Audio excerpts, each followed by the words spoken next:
A question from the audience here. My comment is to the mother. If you grew up feeling the way you did and you know, your bad situation and everything, how can you treat your child like that?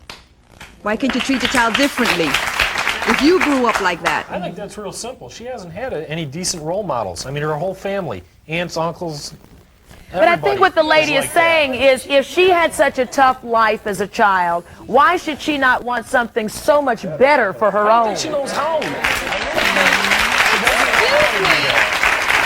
First things first, we have a 10-year-old that tries to act a heck of a lot older than what she is. She's sitting here trying to undo 2 buttons and make it 3, so more of her legs show. Come on. Excuse me, you guys don't know what I have been through. Linda Vito. If I can interject for 1 minute, for just 1 second. As far as mom's concerned, the reason that she's having this competition with a 10-year-old is because she never had a childhood. She doesn't know what it's like to be 10. Having the friends that she does at 11, 12, 14, or whatever their purpose is, whether they're sitters or whatever, if she's identifying with them, she never had a childhood. But I was 16 when I was married. But when you're attributing something to her, like undoing her buttons as being sexy, she may not think that's what it is, but because what you went through, you think that that's what it means, because you had your sexuality imposed on you when you were a kid.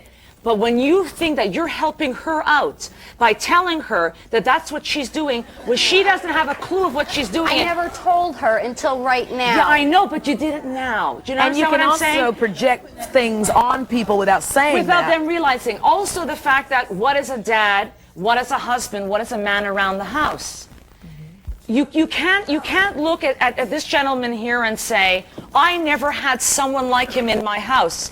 You're right. And you never will, because that part of your life is over. But she's allowed to have him, but it's not competition. You can share him. You as an adult relationship, her as a daughter-father relationship. From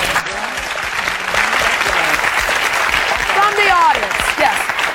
I wanted to know, did you get counseling, like, through your adult life? She's gone for counseling. She went for counseling when we were married, and she's gone for counseling recently, but she never follows through, and the times that I've seen her go, she was never completely honest with the counselors to let them know exactly what did happen to her and how they can help her to deal with it. Dawn, if you're keeping it inside, for whatever reason, like when your husband said something about you have been molested, and I don't think you were ready to come out and say that yourself. But honestly, if you're going to keep that inside, there's a family that can happen here.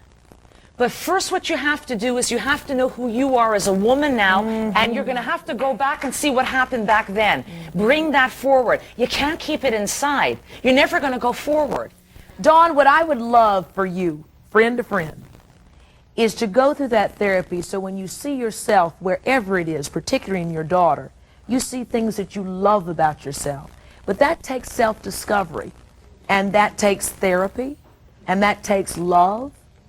Because when you look at your daughter, you should see all the beauty despite all that pain. There was never beauty.